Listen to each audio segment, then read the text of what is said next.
അണ്ടത്തോട് കാട്ടുപുറം ശ്രീ വേട്ടേക്കാരൻ ക്ഷേത്രത്തിൽ വേട്ടേക്കാരൻ പാട്ട് മഹോത്സവം 12,000 ആഘോഷിച്ചു. വിവിധ പരിപാടികളോടെയാണ് വേട്ടേക്കാരൻ പാട്ട് നടത്തിയത്.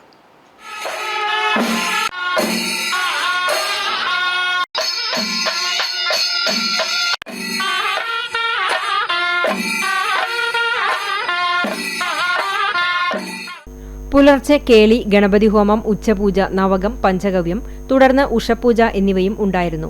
രാവിലെ 9 മണി മുതൽ 11 മണിവരെ ഗുരുവായൂർ മഞ്ചരി ചെയർപേഴ്സൺ അമ്പിളി സോമന്റെ നേതൃത്വത്തിൽ ആത്മീയ പ്രഭാഷണമുണ്ടായി. തുടർന്ന് പാട്ടിന് കുറയിടൽ, ഉച്ചപ്പാട്ട് എന്നിവയും 12 മണി മുതൽ പ്രസാദകൂട്ടുമുണ്ടായി.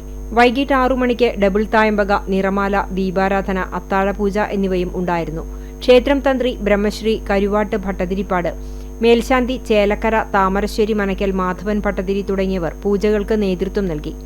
രാത്രി 7:30 ക്ഷേത്രത്തിന് കിഴക്കുഭാഗത്തുള്ള ആൽത്തറയ്ക്കിൽ നിന്ന് മുല്ലയ്ക്കൽ പാട്ടിനെ എഴുന്നള്ളിച്ച് മേളത്തോടുകൂടി ക്ഷേത്രത്തിൽ വന്ന് ഈടും കൂറും ചവിട്ടൽ, കളപ്രദക്ഷിണം, കളം പൂജ, കളം മായ്ക്കൽ, തുടർന്ന് 12,000 നാളികേരം എറിഞ്ഞുടയ്ക്കുന്നതോടുകൂടി വേട്ടേക്കരൻ പാട്ടിന് സമാപനമായി. കാരിക്കുറ രാമചന്ദ്രൻ നായർ 12,000 ഉടയ്ക്കുന്നതിനും കല്ലാട്ട് രാമക്കുറുപ്പും സംഘവും കളമെഴുത്തിനും രാജപ്പന്മാരാരും സംഘവും മേളത്തിനും നേതൃത്വം നൽകി.